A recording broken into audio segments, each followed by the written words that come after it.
नमस्कार। उत्तर प्रदेश के वासियों के लिए दोहरी खुशखबरी है। एक तो अयोध्या में राम मंदिर का निर्माण हो रहा है। उसके बाद इसी मंथ में आपका यूपी पुलिस वैकेंसी 2024 पब्लिश्ड हुआ है। यूपी पुलिस वैकेंसी 2024 जिसका लोग बेसब्री से इंतजार कर रहे थे, वह बोर्ड द्वारा पब्लिश कर दिया गया है। Uttar Pradesh police recruitment and promotion board ने कांस्टेबल के पोस्ट के लिए 60,244 वैकेंसी निकाली है। मतलब 60,244 कांस्टेबल पोस्ट के लिए वैकेंसी निकाली है। तो हो सकता है ये 2024 जो साल होता है, ये आपके शरीर पे देश के पुलिस का एक वर्दी आपके शरीर पर लग जाए। इसलिए फॉर्म भरिए, तैयार कीजिए। इस वीडियो में मैं आपको पोस्ट की details, selection process, salary, age limit और एप्लीकेशन फी के साथ बहुत सारी जानकारी देने का प्रयास करूंगा। इसलिए वीडियो को पूरा देखें। सभी कैंडिडेट्स को हमारे टीम की तरफ से जो इस पोस्ट के लिए अप्लाई कर रहे हैं या जो एग्ज़ाम की तैयारी कर रहे हैं, उसके लिए अग्रिम बधाई। आइए वीडियो पर आते हैं। आवेदन करने की अंतिम तारीख है 16 जनवरी 2024 है। जमा करने और कोई भी आवेदन पत्र में अगर कोई त्रुटि है, उस पर संशोधन या फी जमा करने का जो तारीख है 18 जनवरी 2024 है। उम्मीदवार या कैंडिडेट्स को आखिरी तारीख के पहले आवेदन पत्र जमा करना होगा। उत्तर प्रदेश पुलिस रिक्रूटमेंट बोर्ड के अनुसार 60,244 पोस्ट के लिए भर्ती के लिए आप पूरा उपलब्ध है, जिसमें 24,102 जो पद होता है या पोस्ट अनरिजर्व रखा गया है जनरल कैटेगरी के लिए। ईडब्ल्यूएस के लिए 6,024 पोस्ट, ओबीसी के लिए 16,264 पोस्ट, एससी के लिए 12,650 पोस्ट और एसटी के लिए 1,204 पोस्ट रिजर्व रखा गया है। जहां तक एजुकेशन क्वालिफिकेशंस की बात करूं यूपी पुलिस कांस्टेबल के लिए, तो फॉर्म जमा करने के अंतिम तिथि तक उम्मीदवार या जो एप्लीकेंट या कैंडिडेट्स को किसी भी मान्यता प्राप्त बोर्ड से 10वीं और 12वीं की इंटरमीडिएट परीक्षा पास होना अनिवार्य है या सरकार द्वारा अप्रूव्ड समकक्ष कोई भी एग्जाम आपको उत्तीर्ण होना चाहिए। ज़्यादा डिटेल के लिए आप यूपी पुलिस कांस्टेबल भर्ती की नोटिफिकेशन देख सकते हो। यूपी पुलिस रिक्रूटमेंट 2024 का अगर एप्लीकेशन की बात करूं तो यदि आप जनरल ओबीसी कैटेगरी के लिए आवेदन शुल्क दे रहे हो तो उसके लिए 400 रुपया फी देना पड़ेगा, जिसका भुगतान आप net banking, debit card, credit card या अन्य तरीकों से कर सकते हो। एसटी और एससी के लिए एग्ज़ाम जो फी एप्लीकेशन फ़ी होता है मुफ्त रखा गया, फ्री रखा गया, उन्हें किसी प्रकार का फ़ी नहीं देना पड़ेगा। उत्तर Pradesh police constable age limit में एक अमेंडमेंट आया है, एक अपडेट आया है। इस अपडेट के अनुसार अब पूरी पूरी पुरुष और महिला जो मेल और फीमेल दोनों कैंडिडेट्स के जो मैक्सिमम एज लिमिट में 3 साल बढ़ा दी गई है। बहुत अच्छा कार्य हुआ है, क्योंकि कोरोना में सबका 2.5 साल तो ऐसे ही बर्बाद हो गया था, वैकेंसी भी नहीं निकल रही थी, तो 3 साल एज लिमिट में बढ़ा दिया गया है।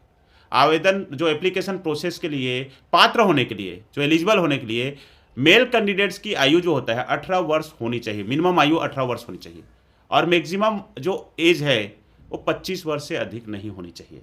इसी तरह फीमेल कैंडिडेट्स के लिए जो मिनिमम जो एज है 18 वर्ष की होनी चाहिए और अधिकतम आयु जो एज है 28 वर्ष की होनी चाहिए। अनुसूचित जाति जिसको एससी कहते हैं, अनुसूचित जनजाति एसटी और ओबीसी वर्ग के जो कैंडिडेट्स हैं उन्हें 5 साल की छूट भी दी गई है।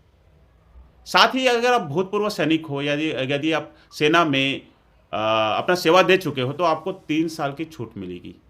आइए जानते हैं यूपी पुलिस भर्ती ऑनलाइन फॉर्म भरने के लिए आपको क्या क्या डॉक्यूमेंट्स आपके पास होना चाहिए। तो सबसे पहले आपके पास पासपोर्ट साइज फोटो होना चाहिए। सेकंड है आपका जो सिग्नेचर है, जो हस्ताक्षर है, उसका स्कैन कॉपी आपके पास होना चाहिए। फिर जो भी रिक्वायर्ड मार्कशीट है जो उसके एलिजिबिलिटी के लिए चाहिए, वो मार्कशीट आपके पास होना चाहिए। कास्ट सर्टिफिकेट चाहिए, अगर आप कास्ट बेस पे, रिजर्वेशन बेस पे अप्लाई करते हो तो वो वैलिड आईडी प्रूफ होना चाहिए। वैलिड आईडी प्रूफ में आपका आधार कार्ड, पान कार्ड या ड्राइविंग लाइसेंस चल सकता है। यूपी पुलिस कांस्टेबल भर्ती के सिलेक्शन प्रोसेस की बात की जाए तो इसका सिलेक्शन प्रोसेस आपको आसान शब्दों में मैं अभी बताता हूँ कि दोस्तों, किसी भी परीक्षा की तैयारी के पहले प्रत्येक एप्लीकेंट या कैंडिडेट को उस परीक्षा के सिलेक्शन प्रोसेस के बारे में पता होना चाहिए। आप बहुत मेहनत करते हो, दिन रात पढ़ते हो, लेकिन यदि आपको परीक्षा का पैटर्न और सिलेक्शन प्रोसेस की जानकारी नहीं है, तो आपके पढ़ाई का जो इम्पैक्ट है, जो प्रभाव है, कम हो जाएगा। यूपी पुलिस कांस्टेबल की सिलेक्शन प्रोसेस 3 राउंड या 3 स्टेप पर आधारित है। पहला स्टेप पे रिटन टेस्ट होगा और जो कैंडिडेट्स उत्तर प्रदेश पुलिस कांस्टेबल की के लिए रिटन टेस्ट क्वालिफाई करेंगे या पास करेंगे, वे आगे के जो मोड है एग्जाम में उसके लिए भेज दिए जाएंगे। सेकेंड स्टेप में डॉक्यूमेंट वेरिफिकेशन होगा। यदि आपने रिटन एग्जाम्स सक्सेसफुली क्वालिफाइड कर लिया है, तो आपको पास डॉक्यूमेंट वेरिफिकेशन होगा। जो भी रिक्वायर्ड डॉक्यूमेंट है आपका, यदि कास्ट सर्टिफिकेट आप लगाए हो तो उसका वेरीफाई किया जाएगा। हाँ, एक बात बता दूं, जो रिटन एग्जाम का जो टेस्ट होता है वो ऑफलाइन मोड में होगा और यहाँ पर बहुत सारे परीक्षा केंद्र, जो उत्तर प्रदेश में बहुत सारे परीक्षा केंद्र बनाए जाएंगे जिसपे आपको फिजिकल प्रेजेंस होकर आपको एग्जाम देना पड़ेगा। सेकेंड स्टेप में जैसे डॉक्यूमेंट वेरिफिकेशन है, यदि आप रिटन टेस्ट क्वालिफाई कर लिए हो तो आपका डॉक्यूमेंट वेरीफाई किया जाएगा और डॉक्यूमेंट भी आपका अच्छा निकल गया, सब संतुष्ट हो गया, तो उसके बाद फिजिकल स्टैंडर्ड टेस्ट होगा जिसमें आपको फिजिकल मेजरमेंट देना पड़ेगा और एक फिजिकल स्टैंडर्ड टेस्ट से गुजरना पड़ेगा। फिजिकल स्टैंडर्ड टेस्ट में आपका जो शारीरिक दक्षता परीक्षा जिसको हिंदी में बोलते हैं, वो सबसे महत्वपूर्ण चरण है। यूपी पुलिस कांस्टेबल के उम्मीदवार के लिए शारीरिक जो दक्षता टेस्ट होता है वो बहुत ज़रूरी है, क्योंकि आपका जो काम होगा वो फिजिकल टेस्ट अगर आप क्वालिफाई कर दो तो आपका जो कांस्टेबल की जो भर्ती है फिजिकल रूप से आपको फिट होना जरूरी है। आइए एग्जाम पैटर्न को और डिटेल से जाते हैं कि एग्जाम में जो रिटन एग्जाम होगा वो कैसा होगा। यदि आप यूपी पुलिस कांस्टेबल की एग्जाम में सफल होना चाहते हो तो सबसे पहले परीक्षा का पैटर्न से आपको जानकारी लेनी पड़ेगी कि परीक्षा का पैटर्न कैसे है।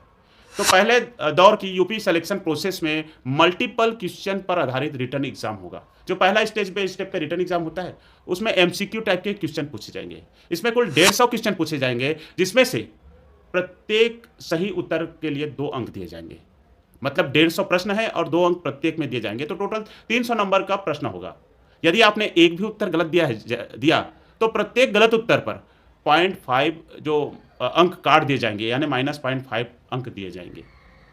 रिटन एग्जाम 300 अंकों का होगा और उसके लिए जो टोटल जो टाइम है 2 घंटे या 120 मिनट का होगा। रिटन एग्जाम में जनरल साइंस या सामान्य विज्ञान के 37 क्वेश्चन होंगे, जनरल हिंदी के 38 प्रश्न पूछे जाएंगे, न्यूमेरिकल और मेंटल एबिलिटी से 37 फिर प्रश्न पूछे जाएंगे और रीजनिंग पावर और मेंटल एबिलिटी से 38 क्वेश्चन पूछे जाएंगे। तो यहाँ पर आपको किस सब्जेक्ट से कितने कितने प्रश्न पूछे जाएंगे डिटेल पे दिया गया है और टोटल समय आपके पास 2 घंटे का रहेगा। 2 घंटे में आपको 300 प्रश्न हल करने हैं। मेल कैंडिडेट यदि अनरिजर्व, ओबीसी या एससी में से आते हैं तो उनका मिनिमम हाइट 168 सेंटीमीटर होना चाहिए। कोई भी मेल कैंडिडेट जो अनरिजर्व कैटेगरी से आते हैं, ओबीसी से आते हैं या एससी से आते हैं, तो उसका मिनिमम हाइट 168 सेंटीमीटर होना चाहिए। जहाँ तक मैं चेस्ट मेजरमेंट की बात करूँ तो मेल कैंडिडेट है, अगर वो अनरिजर्व है, ओबीसी है, एसटी कैटेगरी से आते हैं, तो उसका मिनिमम बिना फुलाए सीने का जो माप होता है 79 सेंटीमीटर होना चाहिए। और जब चेस्ट फुलाया जाता है या सीने का विस्तार किया जाए तो उसका माप 84 सेंटीमीटर होना चाहिए। यदि मेल कैंडिडेट अनुसूचित जनजाति का है, एसटी का है, तो उसका न्यूनतम ऊंचाई या मिनिमम हाइट 160 सेंटीमीटर होना चाहिए। और शेड्यूल ट्राइब के लिए चेस्ट मेजरमेंट में आपको सीना को बिना फुलाए आपका जो चेस्ट होता है 77 सेंटीमीटर का होना चाहिए और फुलाने के बाद 82 तक होना ही चाहिए। महिलाओं के केस में उत्तर प्रदेश कांस्टेबल में जो फिजिकल टेस्ट है या फिजिकल जो मेजरमेंट है, उसमें यदि आप महिला हो, अनरिजर्व, ओबीसी या एससी क्लास के महिलाओं के लिए मिनिमम जो हाइट होता है 152 सेंटीमीटर होना चाहिए। और इसमें एक और कैटेगरी डाला गया है जिसमें आपको वेट है, आपका वजन 40 किलोग्राम होना चाहिए। यदि आप फिर महिला कैटेगरी में अप्लाई कर रहे हो, आप एसटी कैटेगरी के लिए अप्लाई कर रहे हो, तो आपका न्यूनतम हाइट जो मिनिमम हाइट होता है 147 सेंटीमीटर होना चाहिए। वेट यहाँ पर भी 40 किलोग्राम आपका होना चाहिए। यदि आपने रिटन एग्जाम सक्सेसफुली निकाल लिया, आपका डॉक्यूमेंट वेरिफिकेशन का प्रोसेस हो गया और फिजिकल मेजरमेंट भी आप क्वालिफाई कर दिए, तो आपको फिजिकल टेस्ट एग्जाम के लिए बुलाया जाएगा, जिसे शॉर्ट फॉर्म में यहाँ पे पेट कहा जाता है, पीईटी। इस टेस्ट में मेल कैंडिडेट को 25 मिनट में 4.8 किलोमीटर की दूरी दौड़नी होगी यहाँ पे रनिंग किया कराया जाएगा और 25 मिनट में जो मेल कैंडिडेट है, उसको 4.8 किलोमीटर की दूरी सफलतापूर्वक दौड़ना पड़ेगा। महिला जो कैंडिडेट्स है, फीमेल कैंडिडेट्स के लिए 14 मिनट या 14 मिनट में 2.4 किलोमीटर की दूरी दौड़नी होगी। अब सवाल उठता है कि ये यूपी पुलिस कांस्टेबल की जो वैकेंसी है, उसके लिए अप्लाई कैसे करें? तो उसके लिए आपको उत्तर प्रदेश पुलिस रिक्रूटमेंट के ऑफिशियल वेबसाइट पर जाना पड़ेगा। इनके ऑफिशियल वेबसाइट आपको डिस्क्रिप्शन और जो पहला कमेंट्स है, वहाँ पे मेरा पहला कमेंट्स है, वहाँ पे आसानी से मिल जाएगा। यहाँ पर स्क्रीन पे भी डिस्प्ले हो रहा है। उस वेबसाइट पे जाने के बाद आपको होम पेज पर यूपी पुलिस वैकेंसी 2024 आसानी से दिख जाएगा। वहाँ पर क्लिक करके आप यूपी पुलिस भर्ती के पेज पर पहुँच जाओगे और वहाँ पर दिए दिए गए इंस्ट्रक्शन और गाइडलाइन को आपको सावधानीपूर्वक पढ़नी चाहिए। उसके बाद आपको जो भी जानकारी वहाँ पर माँगी गई है, उसको सावधानीपूर्वक इन्फॉर्मेशन भरना चाहिए और उसके बाद आप जब रजिस्ट्रेशन कर दोगे, तो आपको रजिस्ट्रेशन आईडी और पासवर्ड मिल जाएगा। उसके बाद रजिस्ट्रेशन आईडी और पासवर्ड मिलने के बाद आपको जो भी अपलोड डॉक्यूमेंट्स उनको चाहिए, उसका स्कैन कॉपी आपको वहाँ पर अपलोड करना पड़ेगा। और इसमें एजुकेशनल सर्टिफिकेट होगा, आइडेंटिटी प्रूफ होगा, पासपोर्ट साइज़ फ़ोटो होना चाहिए, ये सब आपको अपलोड करना चाहिए। फ़ोटो और जो डॉक्यूमेंट्स का साइज़ और फॉर्मेट वहाँ पर दिया गया है, जिसके मुताबिक आपको वहाँ पर अपलोड करना है। उसके बाद आपको ऑनलाइन पेमेंट करना पड़ेगा और उसके बाद आप अपने एप्लीकेशन भर सकते हैं। और हम ये सलाह देते हैं कि आप एप्लीकेशन सक्सेसफुली भरने के बाद आपका पेमेंट रिसिप्ट का रिकॉर्ड और एप्लीकेशन का एक प्रिंट आउट अपने साथ रखें, ताकि आप भविष्य में कम्युनिकेट कर सकें। आने वाले सीरीज में यूपी पुलिस कांस्टेबल रिक्रूटमेंट 2024 के सिलेबस पर विस्तृत वर्णन के साथ तैयारी की स्ट्रेटेजी शेयर किया जाएगा। अतः इस चैनल से जुड़े रहे। जय हिंद, जय भारत।